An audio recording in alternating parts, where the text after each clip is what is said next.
Paano nga ba naghahanda para sa maraming mga dilubyo na pwedeng dumating sa buhay?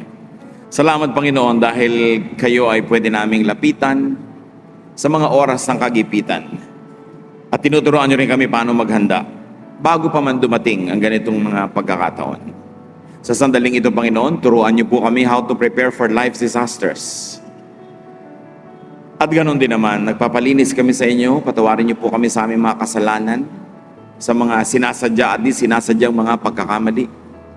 At patawarin niyo rin kami, Panginoon, sa mga kasalanan namin sa aming kapwa, sa aming panghuhusga, sa mga hindi namin naiintindihan, sa aming mga pagsasalita ng di maganda, sa aming mga iniisip na hindi ka nais-nais.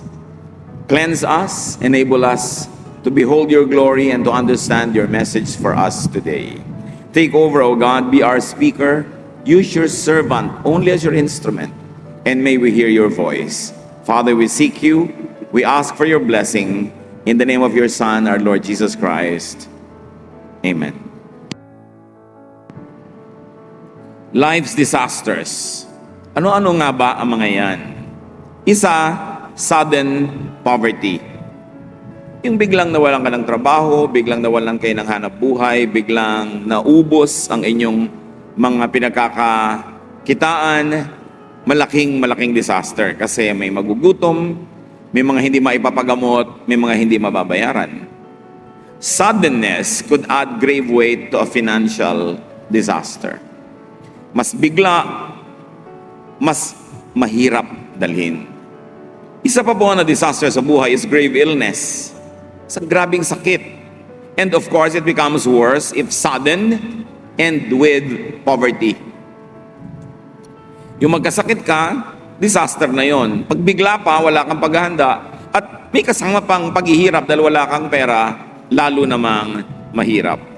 Another disaster is grave fall. Yung may mga pagkakadapa, pagbagsak ang tao from failure, disgrace, and disempowerment. Again, it is worse if with poverty. Minsan hindi mo alam, fortunes are reversed. People that are at the top suddenly fall and get to the bottom. People who are honored could be disgraced. Such things can happen. Another disaster is grave emotional pain. Bereavement. Mamatayan ka ng mahal sa buhay. Abandonment. Hindi mo inaasahan, bigla kang iniwan ng iyong mahal sa buhay o ng inaasahan mo. Betrayal is a disastrous experience. Again, it becomes worse if with poverty. Yung problema nadodoble pag wala kang pera. Iniwan ka ng asawa mo pero may pera ka, malungkot ka, masakit, pero at least meron kang panggastos sa pangangailangan mo. Gusto mo maglibang, meron kang gagastosin. Nagkasakit ka, mahirap yon, pero may pampadoktor ka, nakakagaan-gaan kahit papano.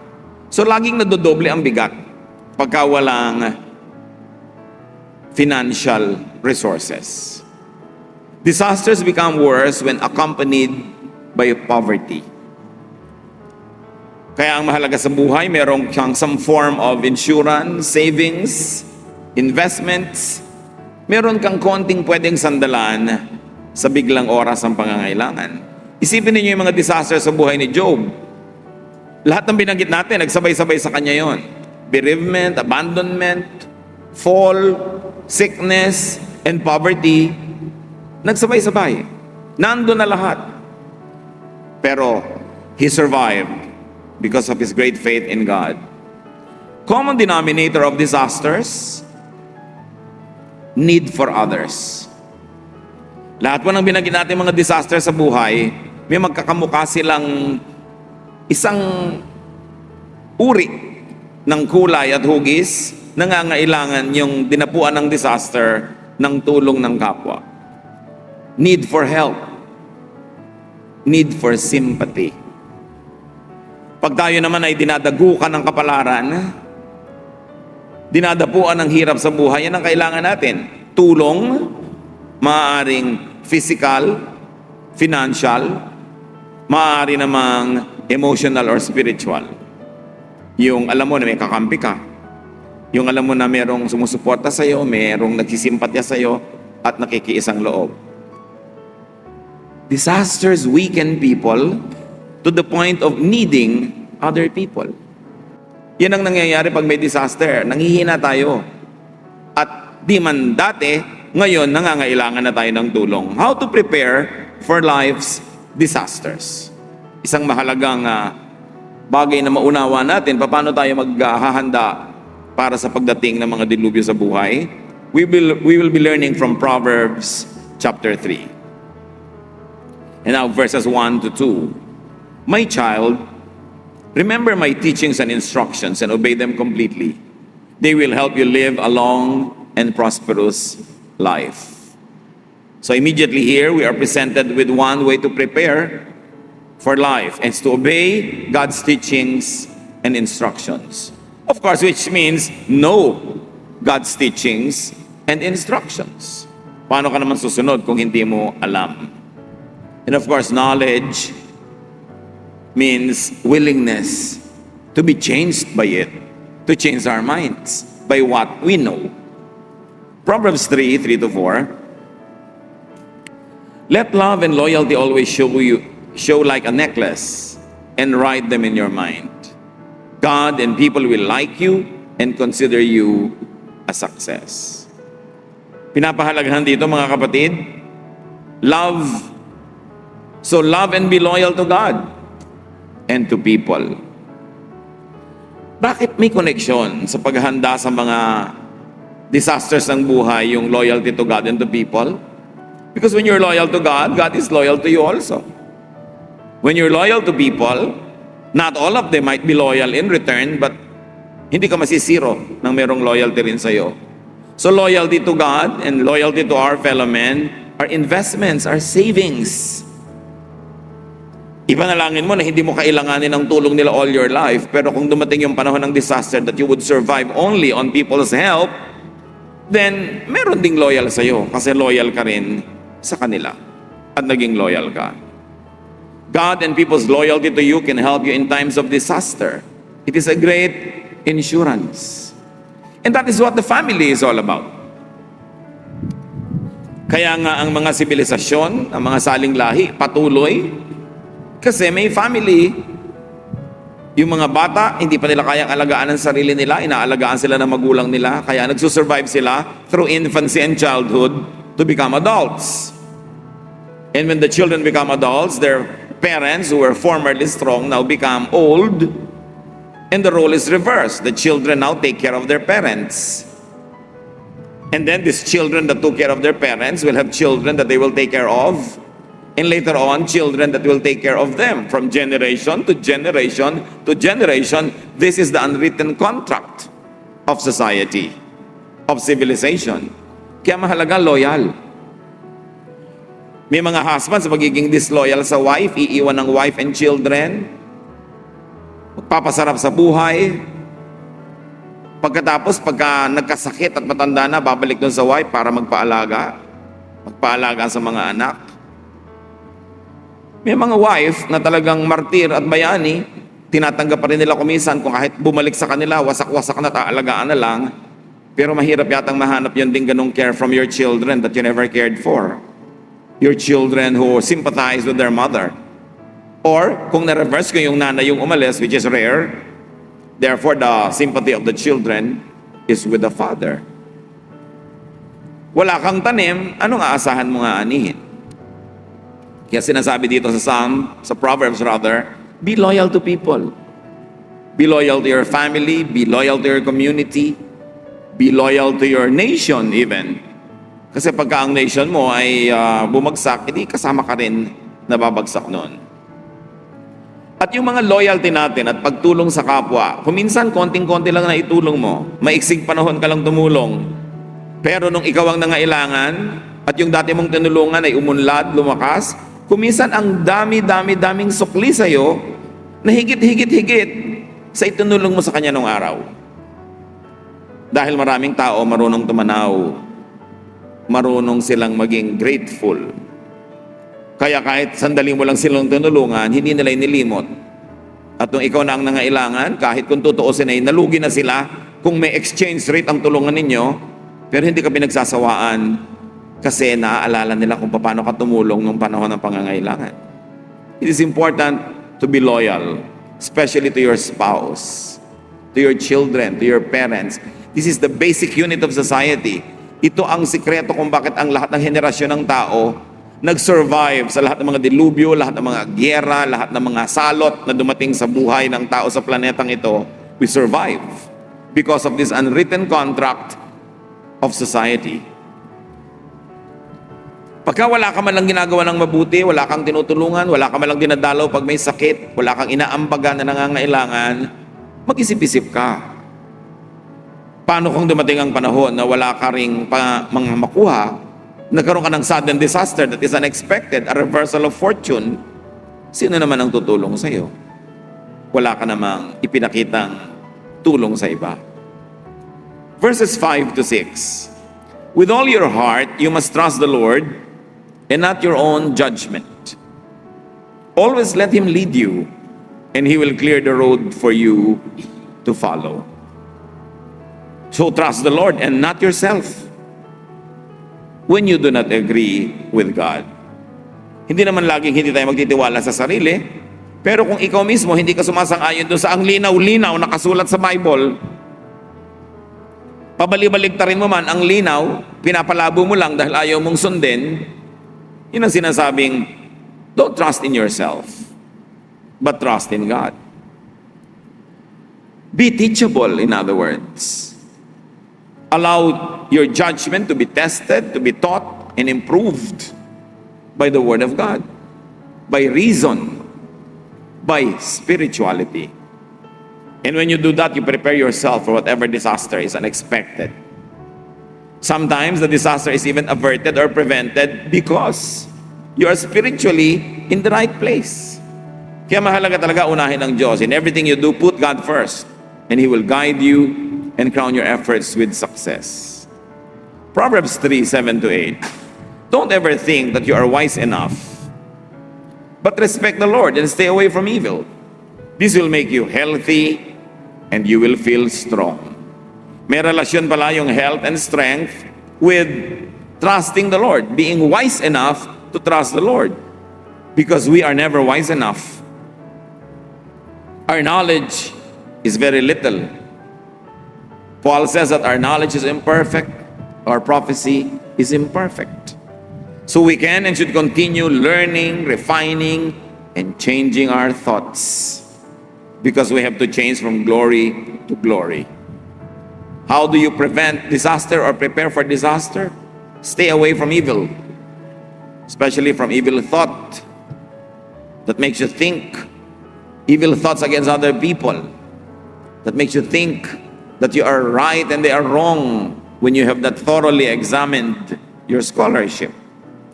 So evil thoughts, evil deeds, evil ways, evil companions, and evil stubbornness can actually invite disaster. So pag nag-iingat tayo, lagi tayo nagiging wise, mga kapatid. Laging dinadala sa Panginoon at sa Kanyang karunungan ang ating mga desisyon, it becomes preventive. We are able to prevent disaster. Kasi marami po mga disaster, hindi nga nangyari dahil nagpakatama tayo, kaya hindi natin alam that we were spared from it. That's why every day we must be thankful for the troubles that we never experience. Because otherwise, you could experience them. Kaya nagpapasalamat din tayo sa Panginoon doon sa mga hindi natin nararanas. Dahil salamat, hindi natin nakikita kung paano niya tayo inililigtas. Lagi na lang sa mga nakaambang mga panganib sa ating buhay.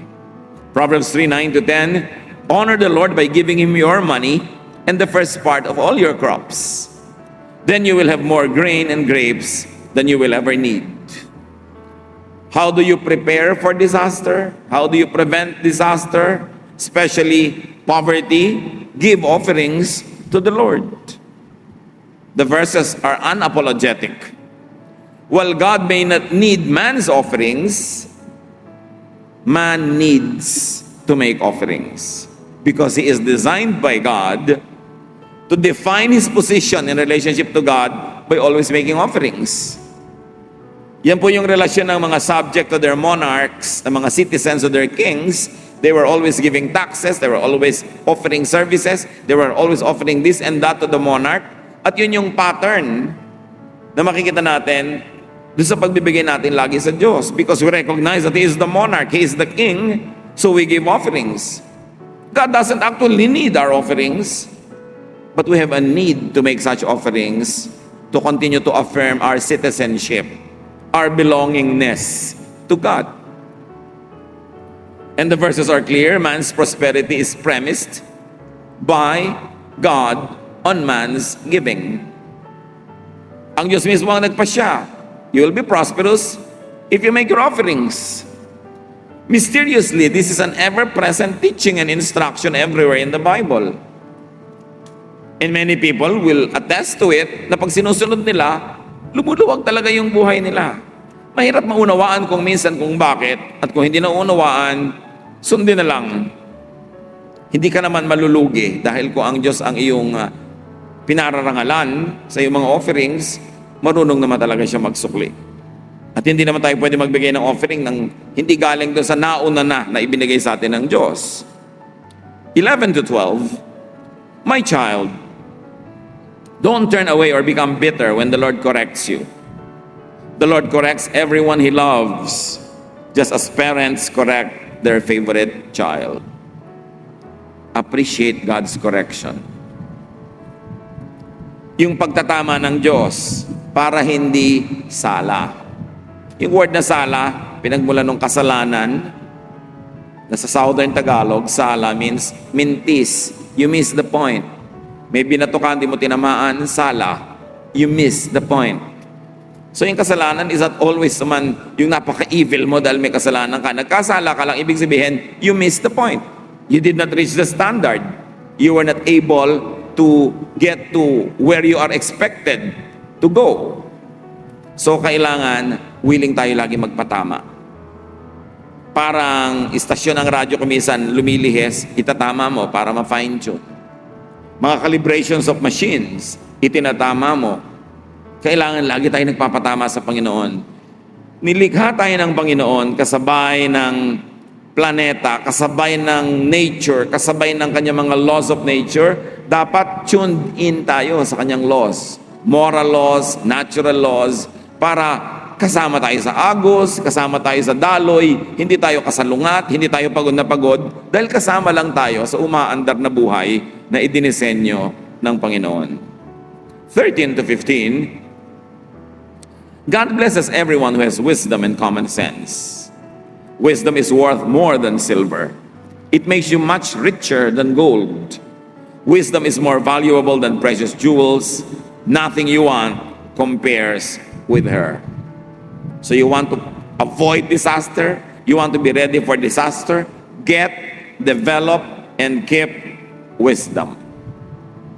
Seek wise people for companionship. Kaya lang siyempre, kung ang kausap mo, mas maraming alam kaysa sa'yo, mas nauna na siya sa isang landas na ngayon mo palang pupuntahan, pwedeng may mga ituturo siya o sasabihin na hindi mo maunawa. At kuminsan dahil limited ang iyong pangunawa, pwede ka pang mag-isip na siya yung mali. Pwede ka pa magalit sa kanya. Pero dapat willing tayo to hear something even though we don't agree with it, to study it, to consider it. Halimbawa, meron kayong naging pagdedebate ng isang tao. Meron kang ideya 1 at siya ay may ideya 2. Pag-aralan mo na yung ideya niya. Hindi lang para talunin mo siya sa debate, kundi unawain mo talaga. Kasi pag naunawa mo yon, malalaman mo kung talagang mali yun o tama. Kung nakita mo talagang mali dahil pinag-aralan mo, edi maipapanalo mo ang inyong diskusyon kasi pinag-aralan mo talaga. Pero dapat willing ka rin na sa iyong pag-aaral, kahit ang una mong layunin ay humanap ng mali doon para matalo mo, pero sa pag-aaral mo, kung napatunayan mong tama pala yung idea na yon, dapat willing ka ngayong isuko yung dati mong pananaw at doon ka sumunod sa ideyang tama. Hindi ka talo nun. Natalo ka lang siguro sa debate, natalo ka sa diskusyon, pero pagka ikaw yung sumunod sa katotohanan na napatunayan mo matapos mong pag-aralan, hindi pagiging talo ang sumunod sa katotohanan at pagbitaw sa isang hindi katotohanan or a lesser truth. Many people, when they have to discuss with other people, especially when they have opposing ideas, they study only to prove their point at para panigasan yung point nila. Wala kang matututunan doon. Kasi decided ka na what you want to learn and what you are willing to learn. But when you objectively try to study the other person's point of view, in search for truth, not in search for victory in the debate, then you will find the truth. And that truth can set you free.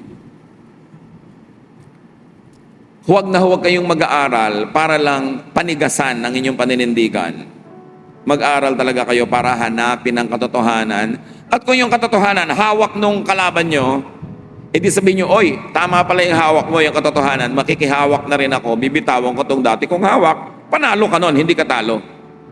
You only look like a fool or a loser for 1 minute, but then you learn, and you are a winner for life. Mahirap yung pinaninigasan mo ang point of view mo.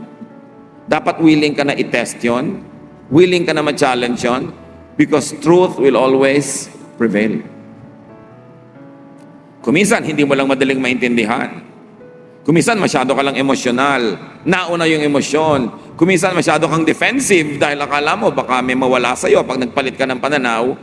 Pero ang tunay na pag-aaral at laging pinapahalagahan ng Diyos to seek wisdom is the willingness to surrender an inferior idea to a superior one if it has proven to be superior after an impartial investigation.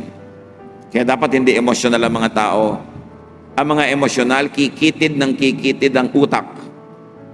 Iisipin niya tama siya, mali ang lahat. And this is the greatest mistake. So wisdom is the secret to long life. That's what the verses say. Wisdom is the secret to health, to wealth, to honor, even to pleasure and safety. Wisdom is the secret to meaningful life and to happiness. Kaya sinasabi ng Proverbs, seek it.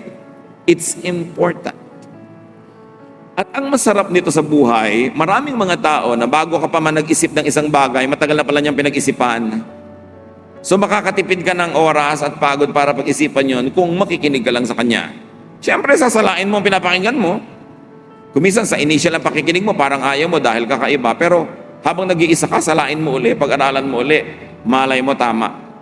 Ano ba namang nawala sa'yo na pag-aralan mo yan? Kung matapos mong pag-aralan, napatunayan mo pa rin mali, edi wag. Pero i-consider mo muna. Huwag mong isasara yung usapan, huwag mo lalagyan ng period, lalo't hindi ka naman expert. Lalo't hindi ka naman nagbuhos ng maraming oras sa pananaliksik at pag-aaral, you must be willing to be taught. Even though what is being taught you could go against everything else that you have known all your life. At kahit isang taon na lang ang natira sa iyong buhay, at least yung huling taon na yon, nalagay ka sa isang superior truth, then you move from glory to glory. Only a fool does not want to change his mind. Of course, you don't change your mind pagka napatunayan naman tama ka, pero patunayan mo muna. Subject your ideas to the test. Proverbs 3:19-20. By His wisdom and knowledge, the Lord created heaven and earth. By His understanding, He let the ocean break loose and clouds release the rain. Paano daw nilikha ng Diyos ang lupa, ang langit at ang lahat-lahat? Sa pamamagitan ng kanyang superior na karunungan. Creation is founded on and maintained by God's wisdom. Kaya hindi po ako komportable pag sinasabi nilang masama ang panahon. Bakit masama? May bagyo. Kailangan natin ng bagyo. The winds drive pollution away. Nahuhugasan ang buong syudad na ang dumi-dumi ng malakas na ulan. Yung mga kidlat, they charge the atmosphere with electrons that we need so that there's a balance in the atmosphere. Huwag ka lang ang patama sa kidlat. Nagmumukha lang masama kung tinamaan ka syempre, so huwag ka magpakalat-kalat pag kumikidlat. No? Huwag kang tumira doon sa pwedeng daanan ng baha dahil pag marami talagang tubig, may temporary baha.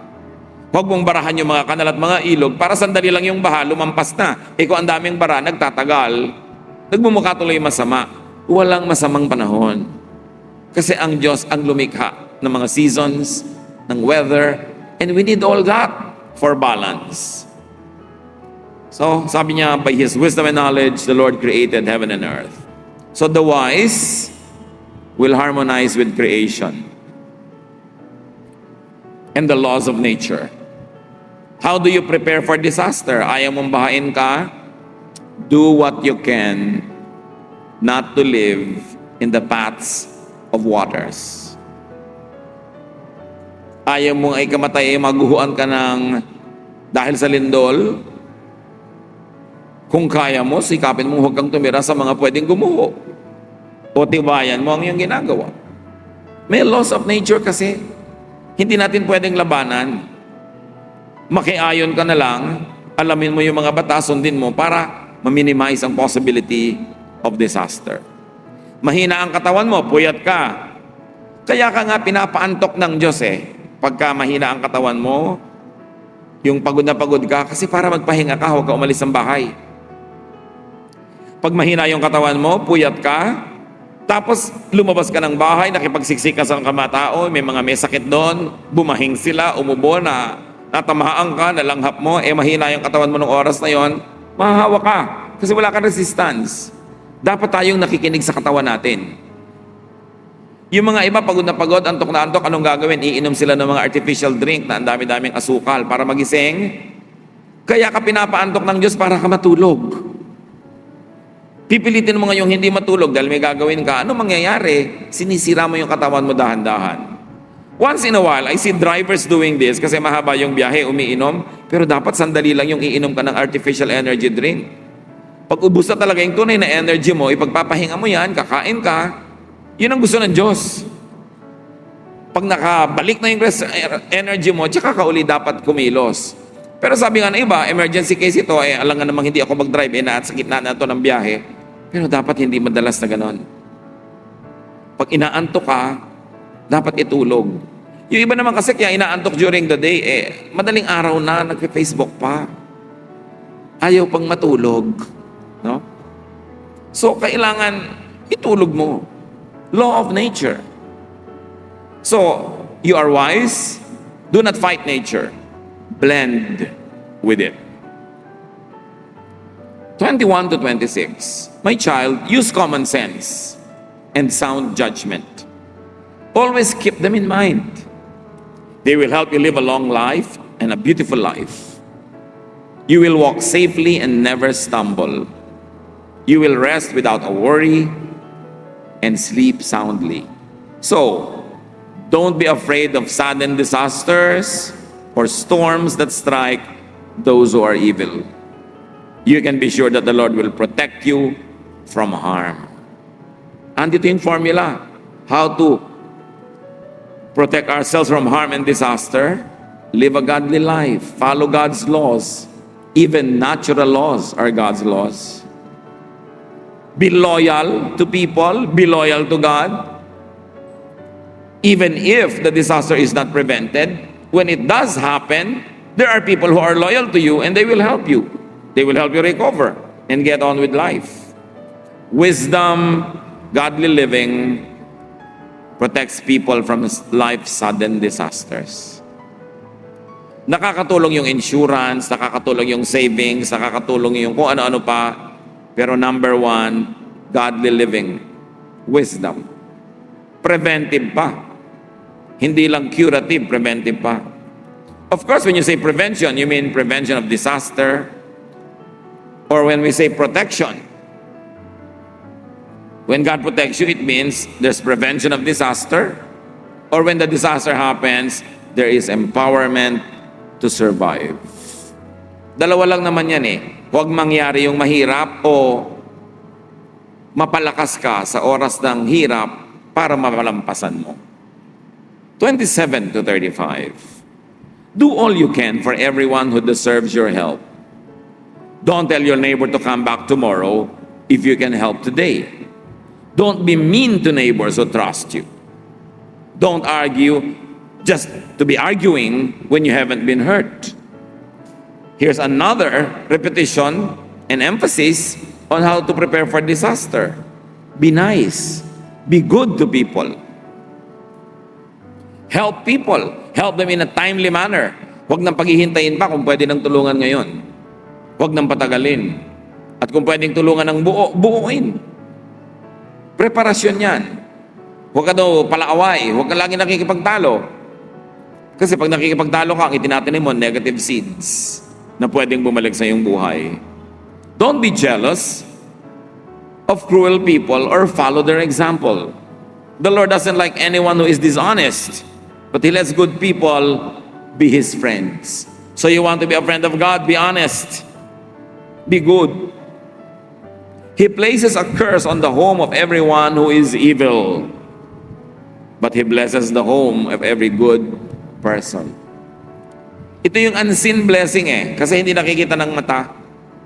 But the Word of God is true. God protects the homes of those who please Him, of those who are godly.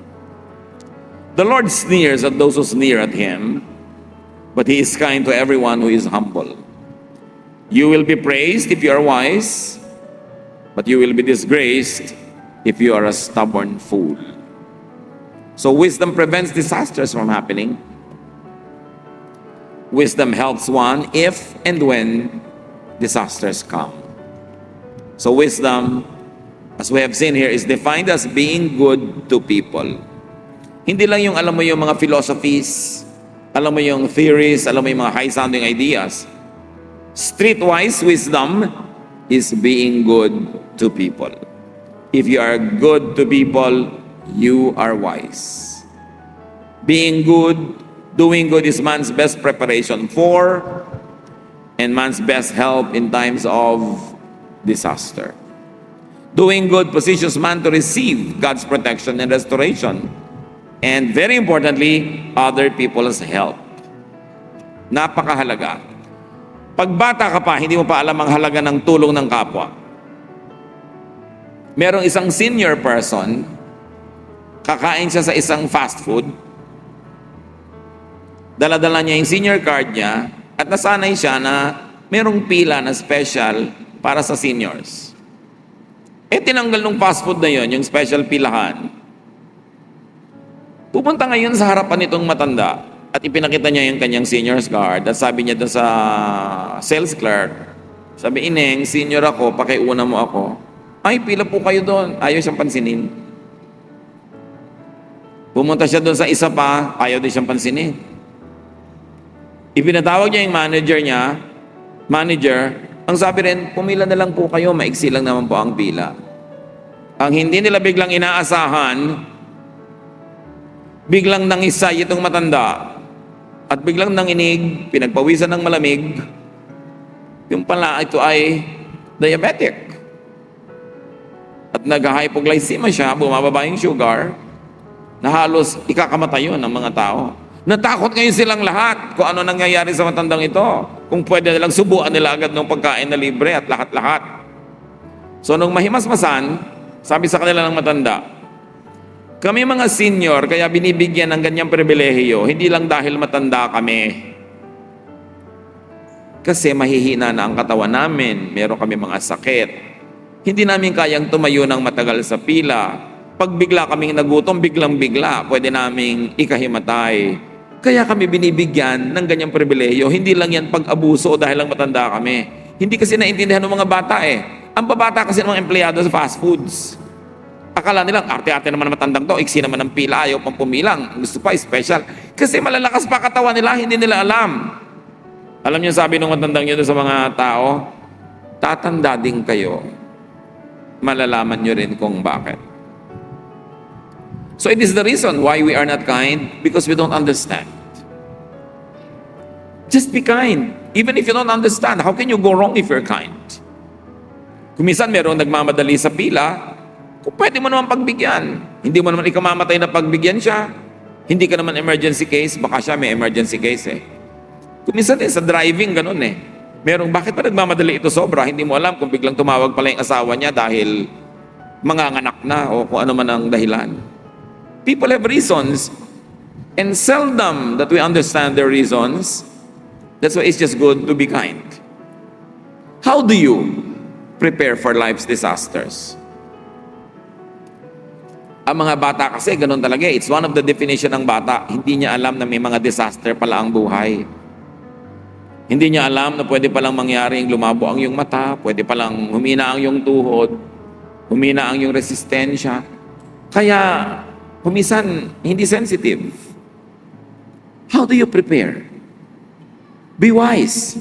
Know what happens in people's lives so that you could prevent the mistakes that happen in theirs. One excellent way to prepare for your forthcoming disaster, which we all pray will not happen, is to help others in their disasters now. Dalawa lang ang pwede niyong pagpilian na kalagayan, mga kapatid. Sa oras na ito, sa present time, either may disaster kayo at kailangan nyo ng tulong, o wala kayong disaster. Pasalamat kayo sa Diyos at tumulong kayo doon sa merong mga disaster. That's how you prepare for the disasters that might come in your life. It is such a great privilege to live one day, 1 week, 1 month na walang disaster na major. Sa ganung mga privileged moments, you reach out and help people who are needy. That's how you strengthen yourself. That's how you fortify yourself for the time of your own weakness. Save, invest, prepare for disasters by doing good. It is important to extend kindness to the needy so that when you become the needy one, kindness will be extended from all directions with you wondering where they ever come from. We are never sure. Every time there's a possibility that fortunes can change, that horror might befall one's life. When it is not happening, be in a giving mode. Be kind. Be helpful. Aming Ama, sa bawat isa ngayon dito na hindi dumaranas ng disaster or crisis, salamat po. At sa bawat isa naman na dumaranas ito, kayo, Panginoon, ang magbalik sa mga taong ito ng anumang ginawa nilang mabuti nung araw para mga buting ito'y magawa sa kanila ngayon, even by complete strangers. We completely rely on you, O God. Man can prepare, man can do things, but the decision and the final judgment is in your hands. May you find us pleasing. May we give you pleasure, O God, so that we may get and receive the blessings that you give to us, though we may not deserve them. Turuan niyo kami, Panginoon, ay pagdiwang ang mga panahon na hindi kami nahihirapan at gawin namin itong policy na tumulong sa mga nahihirapan. Teach us to prepare for life's disasters. Teach us to prevent them from happening. And when they do happen, teach us to go through them with dignity, with strength. And may the things that we have done before be like seeds that we planted. Allow us to enjoy the fruits of what we have planted. Teach us to be wise so that every time that we are not needy, we will be helping the needy and we will be planting good seeds. Pagbulay-bulayan natin, mga kapatid, at nawa maging sensitive tayo sa disaster ng iba. Huwag tayong magbingi-bingihan. Huwag tayong magbulag-bulagan. Teach us, Father, to please you with our goodness, with our godliness. Be alone with God for a while. Find comfort in God's Spirit if you are going through a difficult time. And pray for deliverance, pray for people who will help you, that the Lord can assign and the Lord can send your way. Meanwhile, everyone else who are not in a crisis situation, look for someone to help. Be thankful and prepare for what might happen. Dear Lord, in silence, continue to teach us.